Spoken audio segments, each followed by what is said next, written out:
Hello,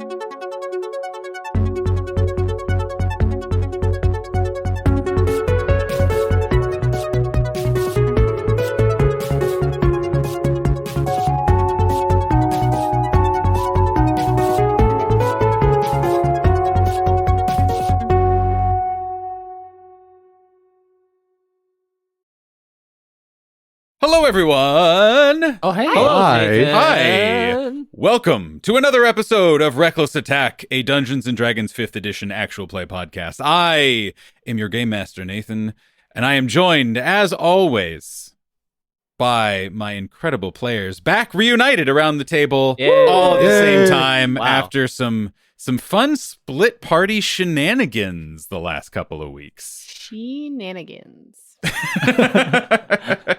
I'm going to just very slyly, 1 week, I'm going to slide you $20, Sophie.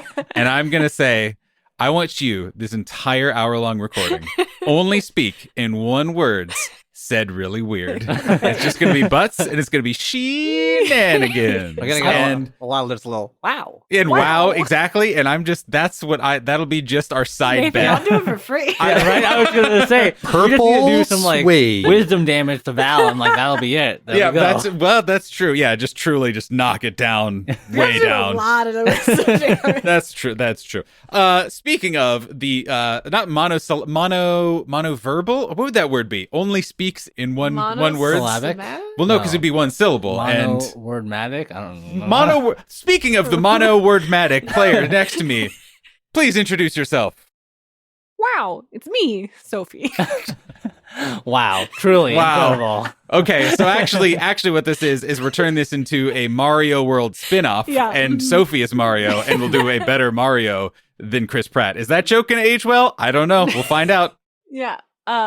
I play Valeska Carter, the human asterisk cleric of the Arcana domain, because her party doesn't ask that many questions.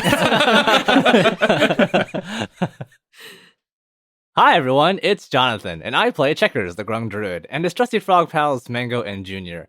And I'm trying to decide if we're doing the Super Mario World spin-off, is Checkers Toad? Yeah. I feel like Checkers is Toad. I don't know what the Toad voice is.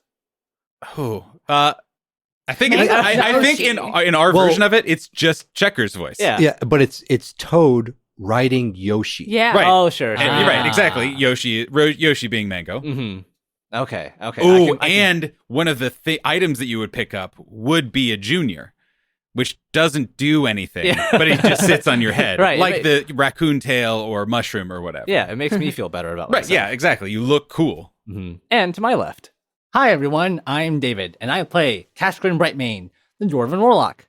And I feel like easily I would be the Koopa. You're a hammer bro.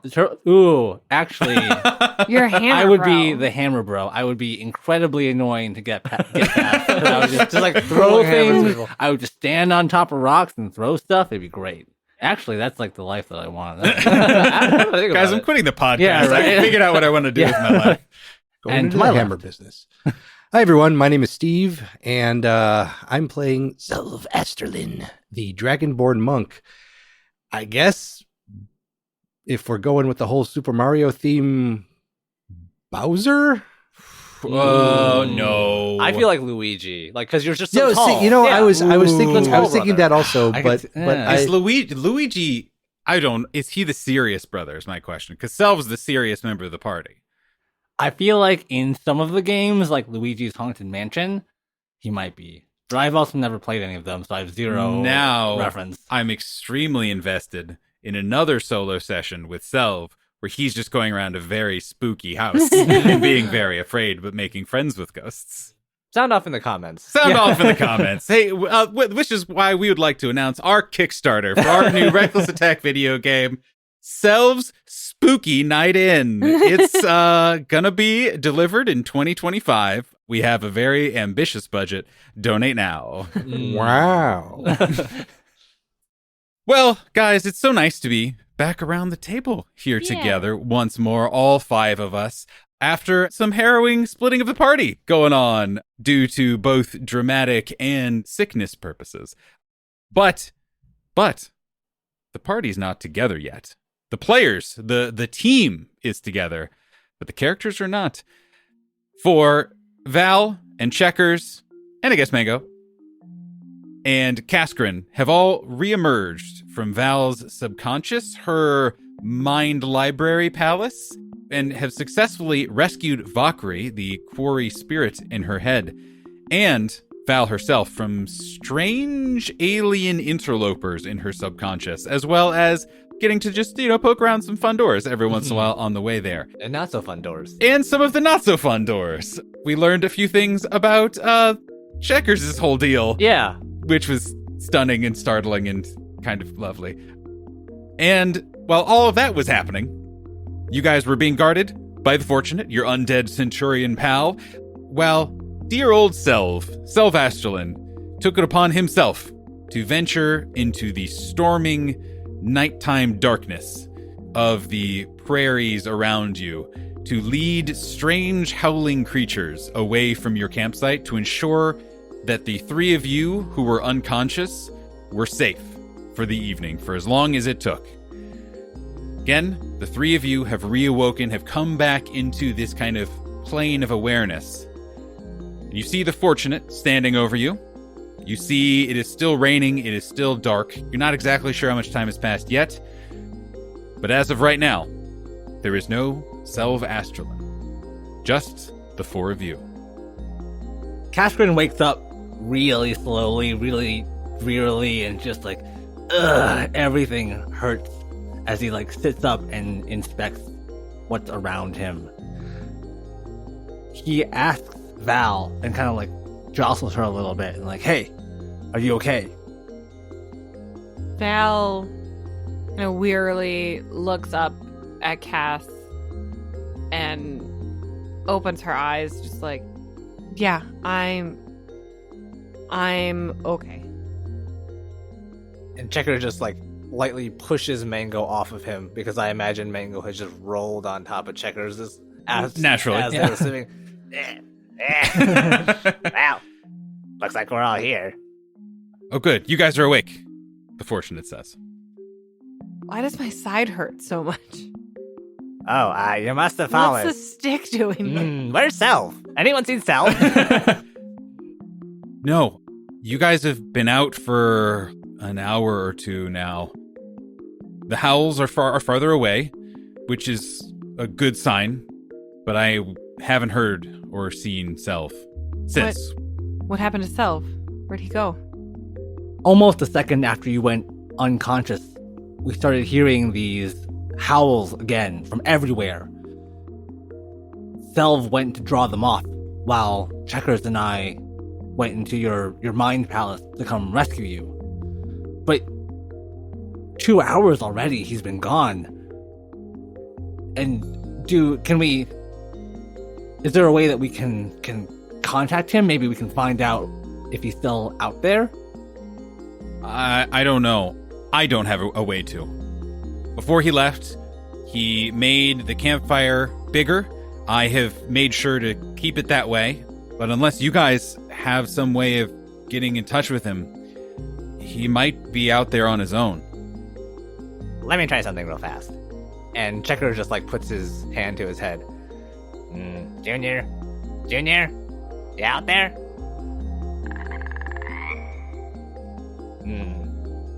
I think Junior's still alive, which hopefully that means Selv's still alive. But I don't get the sense that Junior's anywhere close by. I'm just imagining you just hear radio static. Yeah. Well, let's try dial in the frequency. Is anyone out there? That's frog-like. That's actually it's a better idea than what I thought you were going to do. I thought you were just be hey, Selv. Selv. Can you hear me, Selv? Just in case. I've actually used this. I do things, guys. But also, you just came from a psychic mind true. state. Maybe you were given maybe some of it rubbed special off. Psychic powers. Yeah, very true. Very true. I also do have a question. Sorry, I do things. Yeah, I do things, guys. I don't just poke people with sticks the whole time. We got dragged off, or I remember Valeska was riding on top of Mango, and we were kind of getting farther away from our camp. Are we underneath some trees and stuff? I think, yeah, we might have had like a few seconds to just drag Valeska, put her under some cover before we all went into that. Okay. But I would also ask, like, Valeska, can you do that sending thing? Can you reach out to him and ask him where he is? I can't. Not today. I have spent my 3rd level spell slot, so I cannot message Selv. Do we hear any of the howls as we are looking around or just like hanging out underneath this bunch of trees? Everyone roll me perception checks, but the DC is going to be a little harder because of all the rain and whatnot. Guide. Sure. Damn clerics and your guidances. Ooh, hoo, hoo, hoo, hoo. Checkers rolled a 20, a natural 20. Ooh. Oh. So a 26 total. Okay. Damn it. I rolled a 25.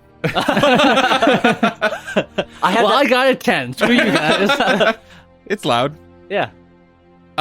Both of you, especially with those great rolls, can actually pick up not just howls, but in a way that somehow cuts through all the rain and all the storm. Sounds of animalistic voices, maybe in battle, maybe charging something, you're not sure, but it's not just howls anymore, and it is quite a ways away. I was just thinking, like, combined with Checkers knowing that Junior is very far away, and just hearing, like, maybe these bits and pieces of something out in the forest, Checkers could reasonably say, okay, Selv is very far away, and we're probably not going to be able to catch up to him. Or we probably wouldn't be able to get to him tonight if we just start wandering around in the darkness. Yeah, it would just expose you guys further, to be honest. And Val will confirm what Checker said with her information as well. Okay. Yeah, best I can say, Selv's not dead. But he's not here. Yeah, and he's not nearby, so. Yeah, we'd most likely be putting ourselves in danger going after him. Okay. I have an incredibly dumb idea, and we're going to need to take cover if we do this. I love ideas that start off that way. I just all that silence in the final episode. I just want to say, because Selv's not here, I am totally for whatever this is going to be. So my primary concern is Selv being able to find his way back to us. Because he's been gone a couple hours already, and we're basically in the middle of nowhere with no identifying markers.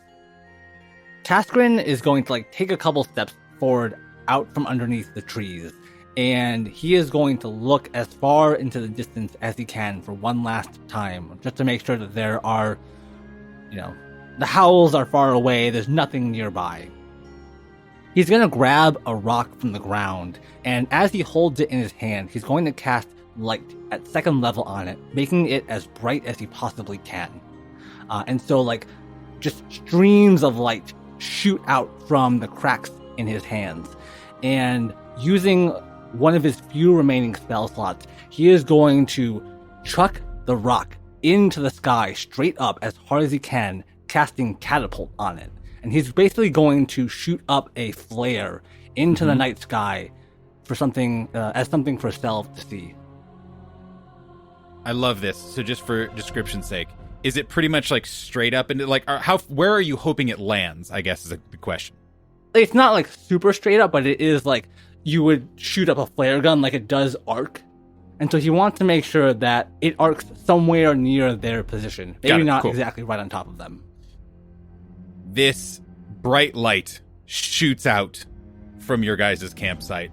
Goes up, a couple, is it like 100 feet? Yeah, he's basically like throwing it. He's adding magical force behind it. It rockets up just probably like 100, 150 feet. Yeah. And just lights up all the area around you in this surreal, grayish, beige-ish light as you're surrounded by all of this grass.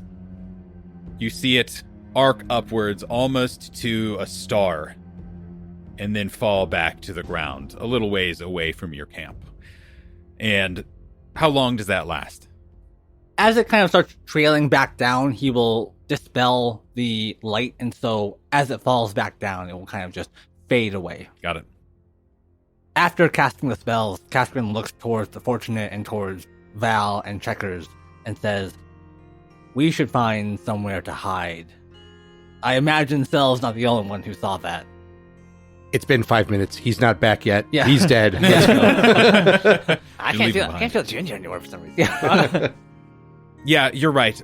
Honestly, I think if we went back to the original campsite with the fire, it'll be covered enough and far away enough that we'll at least get an idea of anything that might be trying to look after where that light came from and be a little more prepared. Okay. The night continues. The rain continues. How do you guys all sleep? Assume the fortunate is taking watch. The fortunate doesn't really need to be relieved at any point during their watch. But in terms of what you've experienced, in terms of knowing that Selv is still out there, in terms of knowing other things might still be out there, what's your guys' experience? I think Checkers sleeps perfectly fine. Yeah. And a lot of that is because he knows Junior is still alive. But he also thinks if any one of the four of us outside of Checkers is going to survive a night out in the darkness by themselves alone, it is 100% Selv. Yeah. So he has no worries about Selv being out there because he knows Selv can handle whatever's coming. I would actually say, and I'm willing to do this mechanically too, Kaskrin would probably not sleep. Mm-hmm. He, as a trained soldier, is going to stay up and look for someone that has run off.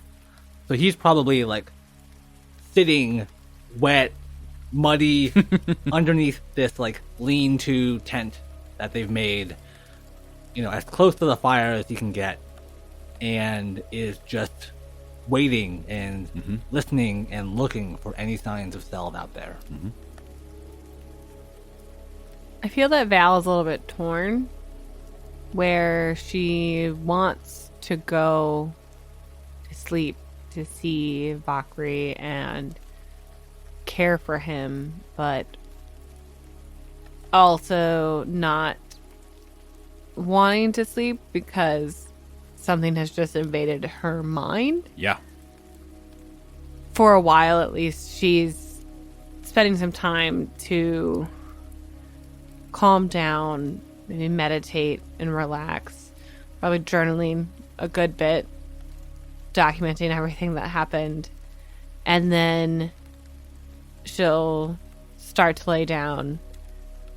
There's definitely a few times where it's that, like, what is it, the hypnic jerk happens. Oh, yeah. Where she starts falling asleep, but she's still so stressed, she just jerks herself awake, and then finally, holding the magnifying glass that Vakri gave her, will drift off to sleep. I would actually say, too, during one of the moments earlier in the night when Valeska is maybe just staring off into the darkness, Kaskrin would come up and ask you, "Hey, Valeska, how are you holding up?" I don't know. That wasn't supposed to happen.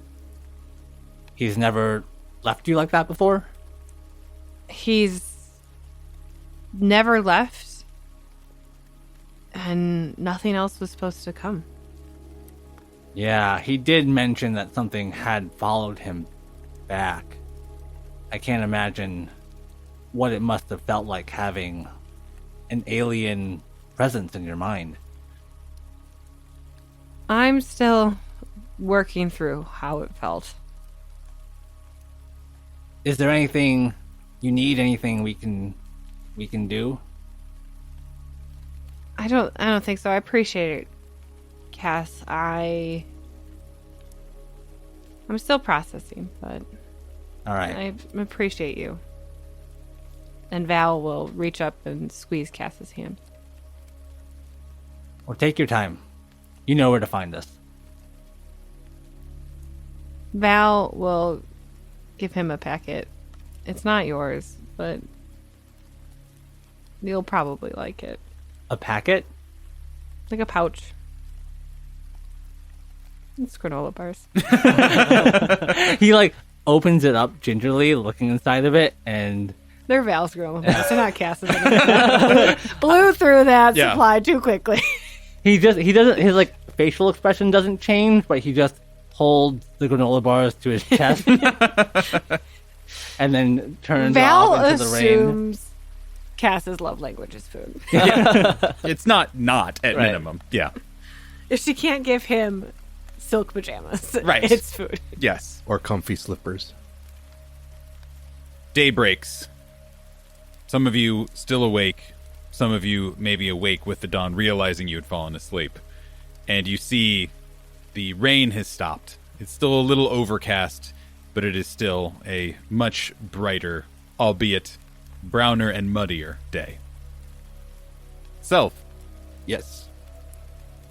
How do you make your re-entry to camp to the rest of the Golden Tree Adventurers Guild? So, slightly after dawn, Checkers gets a, I don't know what to call it, ping notification, a pop-up. He gets an email in his brain. Yeah. Selv has returned. Well, no, that Junior is within range. Yes. And you can see a large, thin figure, a tall, thin figure, kind of coming in, and he seems to be using his staff as a walking stick a little bit more than he typically does. Kind of towing that line between walking stick and crutch. Yeah, kind of. I think at that point, Checkers would go, hey, guys, Selv's on his way. What? How can you tell? And he, looks around. Yeah, Val looks alert. I don't see him yet. The Fortunate kind of, steps next to Checkers and points straight out into the field. Anyone, if you look for long enough, you guys would soon see kind of a small bobbing head about, 100 feet or so away in the distance. So Selv makes his way into the camp. When he gets closer, you can see that he's had a night.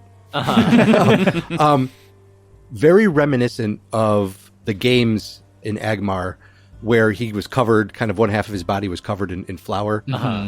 This time, same side of his body, but is covered in scraps of wood, branches, leaves, and something like some kind of maybe sap is making them stick to him. And he, as he makes his way into town, or not into town, as he makes his way back to the camp, back in Agmar, as he makes his way back to the camp, he kind of he finally sees all of you and the fact that Val is awake and that all of you are awake, and I just kind of say, "Oh, good.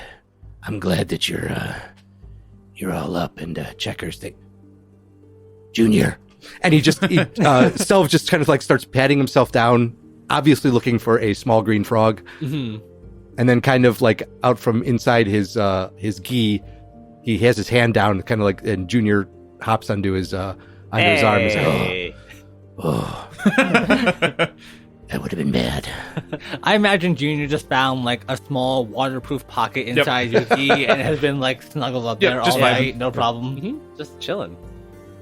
Val will rush up to Selv and be like, "Are you hurt? What's happened?" "I'm surprisingly okay, physically."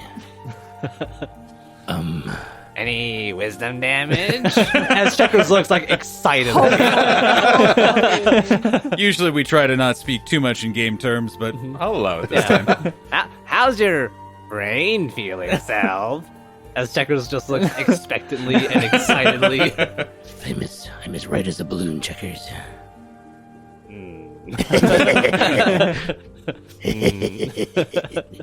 I'm fine, I think.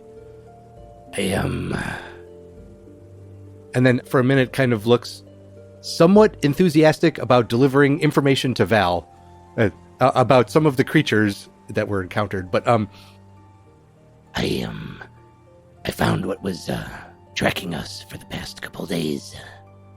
Well, come sit down, and Val will usher Selv towards the fire. Eat. Yeah. Val's been making breakfast, and will hand Selv, which, if the temperature permits, gets gobbled down quickly.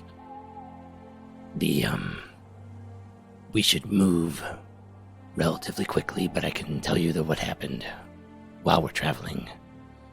But the short version is, there was some kind of cat creature with, and correct me if I'm wrong, tentacles? Yeah, okay. There's some kind of cat creature with tentacles that was hunting us in packs. Got a little blurry at the end, too. Val was like making breakfast and just stops at the mention of tentacles. And they were out of focus. Couldn't quite figure out where they were exactly. Kind of blurry. And they're not still following us, are they?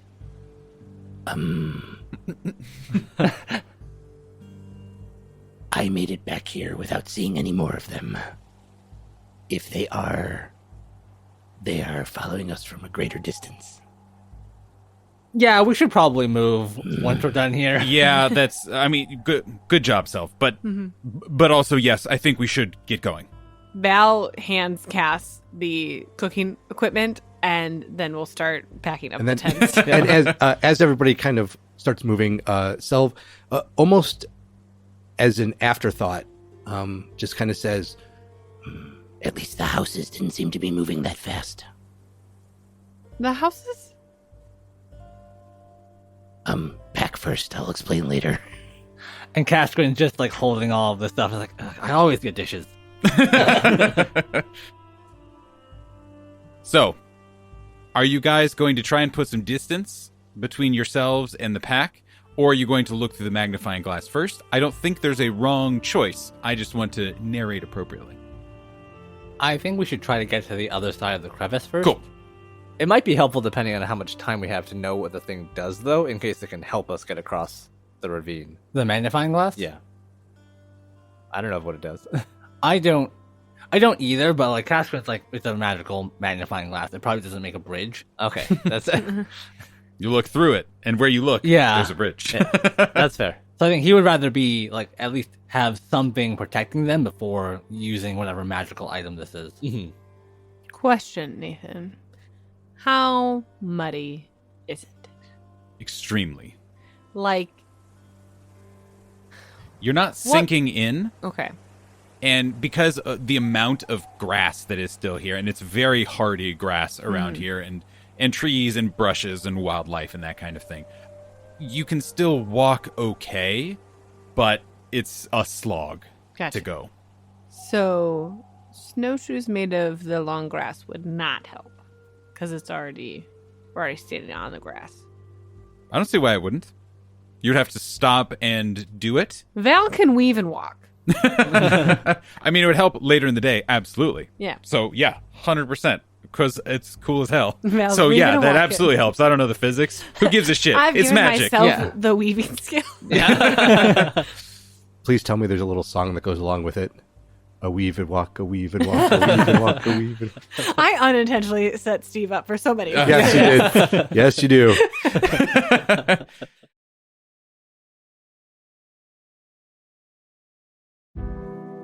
Today's episode is sponsored by Therapediatrics Family Center. Therapediatrics offers behavioral health counseling as well as physical, occupational, and speech therapy for children, adolescents, and adults. Why are they sponsoring a D&D podcast, you ask? Great question. Well, Therapediatrics actually use tabletop RPGs in a therapeutic setting for kids. Their tabletop sessions are run by licensed therapists and are a great way for children and teens to work on emotional regulation, frustration tolerance, problem solving, and collaboration skills. The Therapediatrics Family Center accommodates different ages and time zones, and all groups are virtual so kids ages 8 to 18 can join from anywhere in the United States. If you're interested in trying a session to see if it's right for you or your children, Therapediatrics offers a free intro session once per month on Saturdays. To look at the schedule or to register for a session, you can go to their website, therapediatrics.com, and look for Resourceful Realms. That's therapediatrics.com.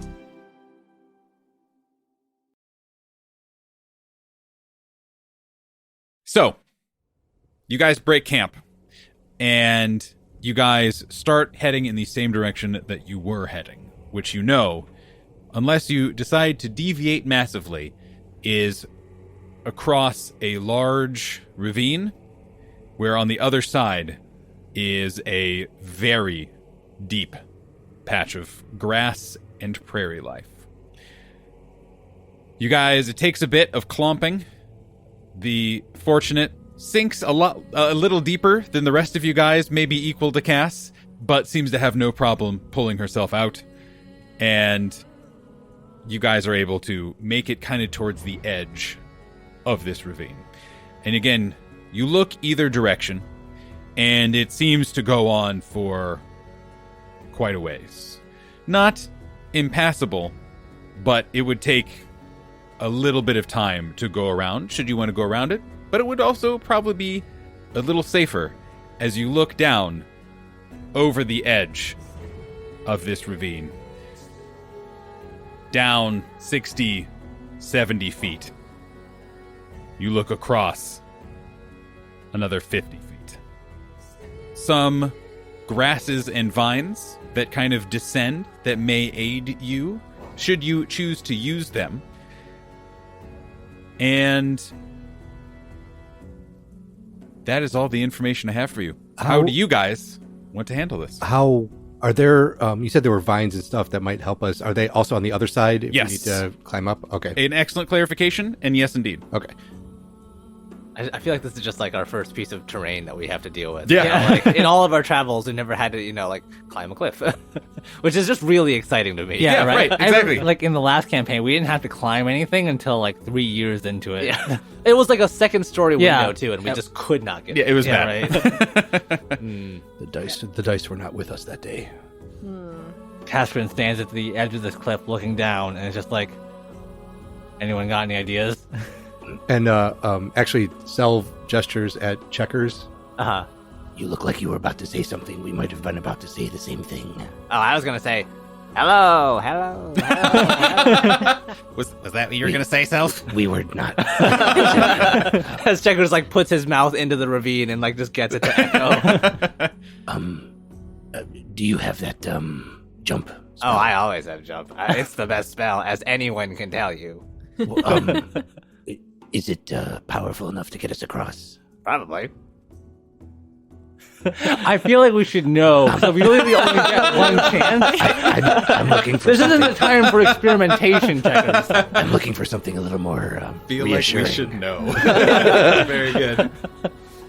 So if the idea is for Checkers to jump over with like a piece of rope so that everyone else can get across.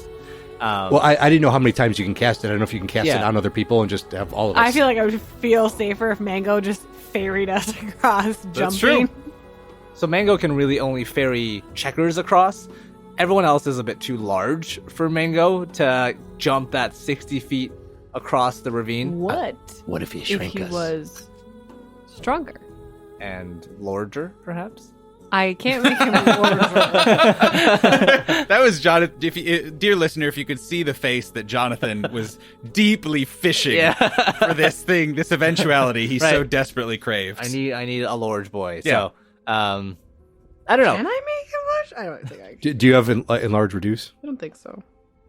Is there anything on the other side of this ravine that we can see that might hold a grappling hook? Like a tree or something we could maybe get a lucky throw on?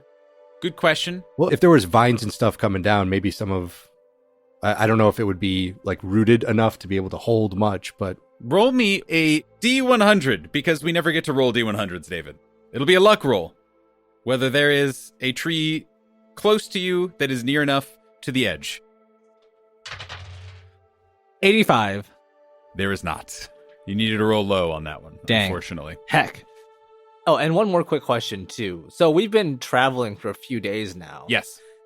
And we think that if we were to try and go around this ravine, it would cut into our traveling time pretty heavily. It would cut into it a decent amount. Probably you wouldn't lose a full day, but you would lose several hours, especially to kind of come all the way back around. But you guys do have some time to So kill. if, like you have some wiggle room if that's how you decided to spend that wiggle room, hoping that nothing else slowed you down for any sort of reason. Best case, how long do we think it would take us to climb down across and up? Oh, I mean, like less than an hour? probably, yeah, less Okay. than an hour. It's more of just, will you fall and take a bunch of damage? As opposed to, is it going to, it's not the Grand Canyon. You don't need to have any donkeys or anything to go down. It is just a question of, again, probably max an hour versus a couple hours going all the way around. I can take a rope across. I could just jump over there and hold the rope. Oh, yeah, if you could just jump, then If Checkers can just jump, we should just do Yeah, that. right. Oh, totally, yeah. So you all just see Checkers lightly rubbing Mango's head, and there's just some electricity crackling, and all of a sudden, Mango just like starts vibrating. And Checkers and Mango and Junior just leap across the 60-foot ravine. God. Is it a running jump or is it a standing It's jump? just a standing jump. Like, Yes. he just, it's just like diagonal across the ravine. He dashes just like takes off like a and rocket. just 60 feet jump across. I got the most wonderful mental image that you all must all now share. Mhm. And it is that it starts vibrating, and then Checkers leans back on Mango and puts his hands up on Mango's eyeballs like it's a lowrider motorcycle. And he's just vibrating, and it's just like, hey, watch this. Yeah. Yes. And then he comes back and says, I forgot the rope. No. I was going to ask. But no, he's got the rope, and he and Mango are on the other side. And Val has quickly tied a second I- rope to no, the end I of it love because that it's you- 50 feet. that you forgot the rope and then just jumped over, forgot it, had to jump back and grab it and just went over again. 100%. I do stuff, guys. Yeah, guys, I do stuff, I promise. So Checkers and Mango have got this rope on the other side, and they're holding it together, waiting for the others to figure out what they want to do with it. Are you looking for anywhere to try and like python it down? Yeah. Try to find a rock or a tree or something to help anchor it, or what's kind of your plan, Checkers? Depending on what the rest of the party, of course, wants to do. I was going to say we could just like, Caskin will hold the other end and we'll just like tug of war this thing while everyone climbs over. Whew. I want this to be a skill check wherein it's not about who wins, it's about getting the number closest together. Yeah. And if you're more than 5 apart, oh no, Kaskrin started pulling Checkers across the edge. I'm thinking Checkers doesn't have Python, so he has to come back again, grab some, and then go back. Yep, And seems good. Caskin will get some out of his bag and like, ugh. So yeah, he'll figure out how to use a hammer and like hammer this thing into the ground.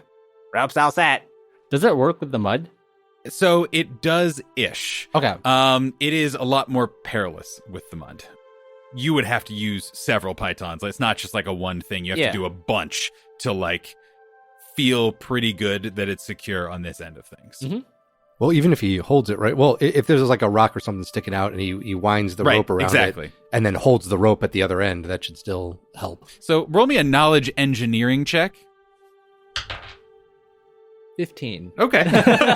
Hell yeah. Checkers is studied in the ways of knowledge and We You know about opened knots, don't you? we opened the engineering door and just stood in there for a while. and You've lost made those. an Assassin's Creed Ewok village across the Magmar. That's I prefer to think of it as all of us are like concentrating on getting across, but when we finally do get across, Checkers has built a catapult Yeah. to help us get back across should we need it at the coming back. The rope is stable, but like he had to add a few extra pythons in there just to like double check. Yeah, exactly. Okay. What are you guys doing on the other side? We will repeat the same exercise and like nail it down to the ground. Okay. Who is crossing first? And what are the non-crossers doing, if anything, to ensure a stable crossing? Sophie, thinks the Selv should go first. That He will seems take reasonable. the least fall damage. Also true. Also, probably You probably have the best chance. but I was Best. gonna say the heaviest, but with Cass, I don't think that's The actually true. fortunate is for sure the heaviest. Yeah. Yes. Well, I don't. It's close between Cass and the Fortunate. Both are chunks. Yeah. I was thinking Checkers could also engineer a kind of harness almost. So like you all see Checkers as soon as he's got this rope stuck to the ground, he just like walks across it and just like hey, brings another pile of rope and like attaches the rope to the long rope in such a way so that like if you put it on, you only fall like 10 feet. Oh, yeah, Yeah. I love that. Okay. So Caskin will go last, but while like everyone else is trying to figure out how to go across, he's gonna work with the Fortunate to get the heavy armor off. Okay. And then hopefully Checkers can just like hop over, take it, and then bring it over to the other end. Because like climbing a zip line in heavy armor sounds like a nightmare. And I will turn to the Fortunate and ask, Are you able to take your armor off or willing to take your armor off? No and yes, but mostly no. I'm not able to. That's how you become untethered. And it's kind of a package deal. Yeah, it doesn't really come apart, and then if it does come apart, that's when it gets dicey. Can I add? This depends on how much rope we have, but ideally I would like for Checker's side to have a rope to pull the full harness, but then the other side to have a rope as well to pull an empty harness back. Awesome. Cool. I've taken note of all the things that you guys have individually done, and that has affected the DC. So first, I guess it's Selv, yeah. Okay, so I have adjusted the DC for everyone, and when it becomes necessary, I'm going to have Checkers roll to see how good his various knots were. Nice. Selv, give me an acrobatics check, please. Ooh, 22. Ooh. You all, after all this preparation, after all of this work, see Selv effortlessly walk atop the rope to the other side. And actually, I'll use the staff to balance myself out there. Hell yeah! You get one high five from Checkers when you make it. Who's next? Next up, under the barbed wire. Val can go. Okay. Checkers, do you shout any encouragement to the people who are crossing the rope? Perhaps some words of guidance. Yeah, don't fall.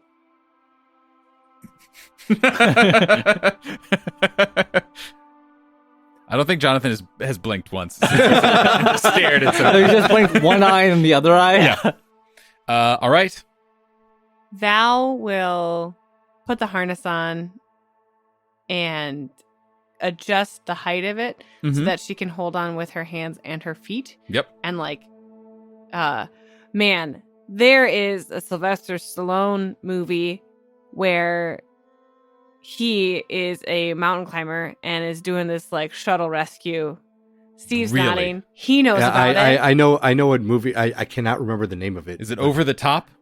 Oh my God, one, it right? could be. It's No. Wait, That's the arm. That's the arm. arm That's the arm wrestling. wrestling. Yeah, But so she will. it's like cliffhanger. It's that sounds right too. God, you could say anything. Yeah, I was going to say, yeah, sure. That sounds like a 1980s movie. Yeah. But so she's hands and feet kind of shuffling both across while the harness is around her.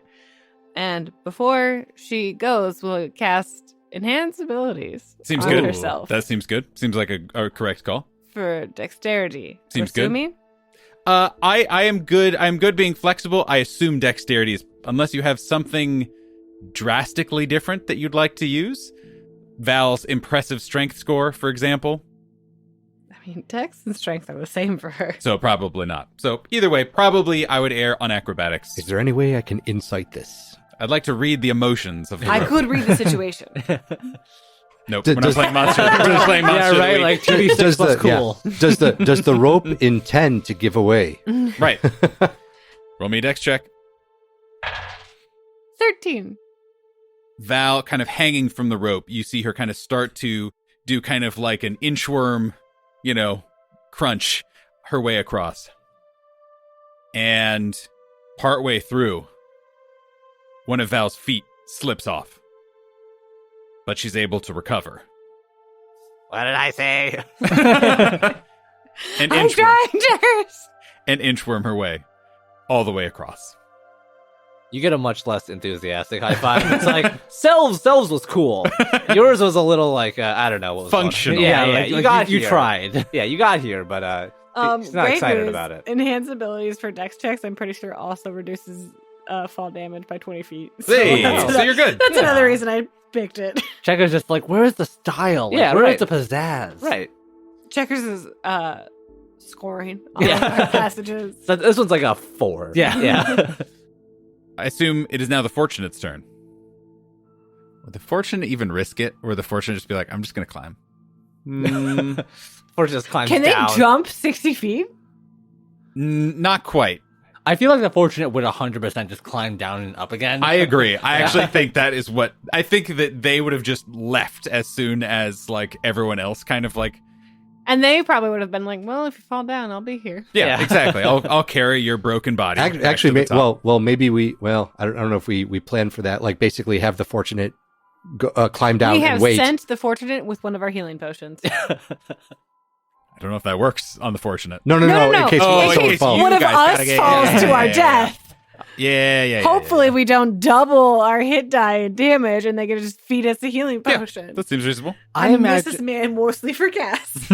I imagine they don't even like climb down. They just like walk off the edge and like reach one of their hands against the stone and wall slide to, like, slow down, and then just like goes to the bottom. Yeah, that's cool. Fuck. Yeah. That's exactly what happens. Right?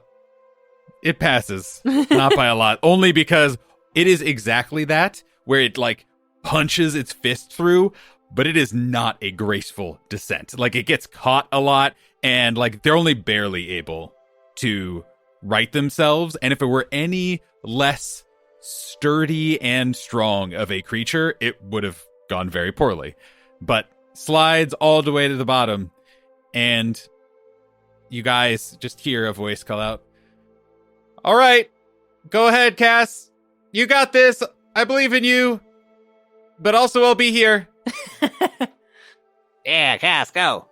So Kaskrin like almost timidly like grabs the rope and is like, he wraps his legs around it, wraps his arms around it, and like slowly lets himself off of the crevice into just nothingness, into the midair, and like slowly, he has a harness, but he is like slowly trying to pull himself over, and he is going really slowly, like unnecessarily so. But like any close observer would see that, like, look, he's shaking a little bit, like this is kind of scary. So he's just like slowly trying to pull himself over to the other side. I'm okay. You can do this, Kaskrin. You got this. You are a trained soldier. You have been here. Like, you can do this. Gives himself a pep talk. I will allow. What would you like to roll? I would like to roll athletics. That seems reasonable. Guess what? No. What? I rolled an 8. What bonuses do you have? I rolled a 2. Oh. And I got an 8. No. Checkers. Yes. What's your knot tying skill? A dexterity check, maybe? Survival? Actually, engineering? what's your tying skill? Because we don't want to know your not tying skill. I guess that's true. What would you like to? I appreciate that David is like, no, we have to stop. I'm about to die Steve. here, Steve. I need you to look at me. No. I am gonna fall. I'm just gonna let go now. I don't want to be here. No. You cut loose the harness. I'll ask the question in this way, Jonathan. Mm-hmm. What would you say that Checkers? What fuels his knot tying abilities? Is it his amazing wit and knowledge of the intricacies of knot tying? Is it just his weird little frog fingers? Mm-hmm. Is it, I've really done a lot of pranks and untied and tied a lot of things, so I know a few things about knots. Where does this stem from? Take us back. Take us in the headspace of Checkers whilst around knots. I also see it as part of his chaotic nature of, I want to make this thing as complicated as possible for somebody to undo. Yeah. Checkers has tied a lot of knots in his time. Seems and he's reasonable. worked with a lot of rope. And this, I think, is coming really from his background in the past 18 months of his life. I think it probably falls under survival. Cool. It comes a lot from just practice and knowledge. I think that is very reasonable. I got a 13 for survival. So, Kaskrin, the harness, you slip. Either you miss or you it are took all the shaking. mud. Like I was like, Right. yeah. And everyone else has gone by. Selv used his gross, muddy shoes on it. What a jerk. But you slip. And quang! You are caught. But it strains your back. Can you imagine how bad that would fucking hurt? As we all grasp our entering into middle-aged backs. Mm-hmm. You take 6 points of damage and are dangling. And just like your arms are out and kind of flailing for a second. What do either you do or what does anyone else do? How do you react? Kaskrin is like no use at all. He's just like flailing wildly, like rotating on the end of this rope. Oh god! Oh jeez! Oh god! So we have to run, and Val just like starts like grabbing the rope and like running the opposite direction to pull Cass as like fast as possible. She thinks running like and moving the rope will be the fastest way to get Cass to the edge. Okay. All right, I'll follow suit and just grab some of the rope and start pulling. Checkers have Mango's tongue at the ready. Yeah. What did I say, Cass? Don't fall. He is like utterly inconsolable and non-responsive. Oh god! Oh god! Just cut yourself loose. I got you, Kaskrin. I got you. I'm here. What? Cut myself loose? No! Why would I ever do that? No!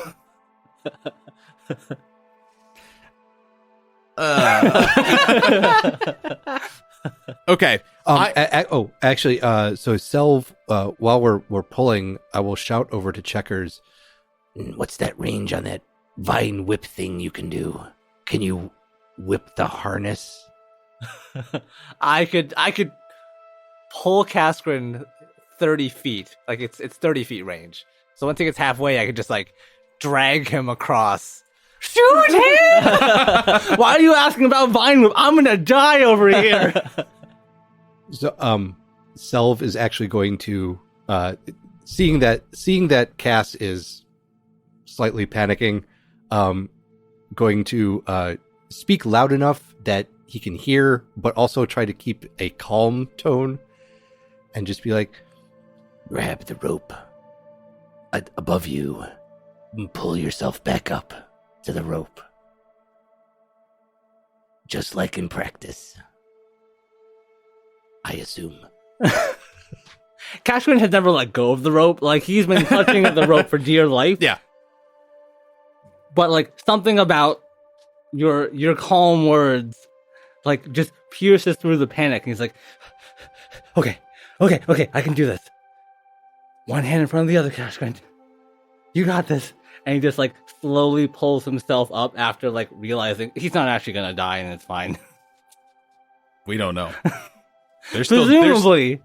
I'm making you roll dice. Oh god. Oh well, no. having an earth-based character dangling in the middle of the air, those two are like extreme opposites. And all of this is being helped by Val just throwing a rope over her shoulder and just sprinting in the other direction. So I'm not going to make you roll for climbing the rope or anything, as Val is helping you out. Okay, so like through sheer force of will and the help of his friends, he climbs 10 feet of rope back to the zip line and like wraps his arms and his legs around this thing even tighter than he did before.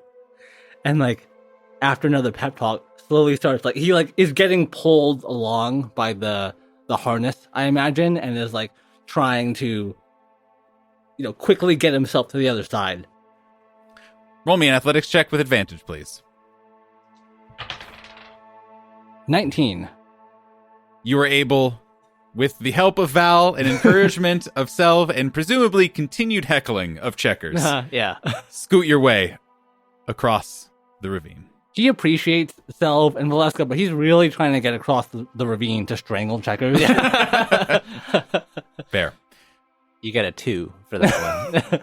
And after a couple of moments, you hear gauntleted fists punching into mud and rock and see the fortunate just caked with all kinds of grass and mud and just looking as if she's wearing a ghillie suit come up over the edge. And the group of you have made it to the other side to safety. Woo! Hey. Val, now that everyone's across the ravine and seeing that she and Cass are probably a little frazzled. Yeah. Mhm. And unarmored and muddy and gross. She'll propose maybe we take a short rest right now that we've put some distance between ourselves and the pack of blurry tentacled cats. That sounds nice.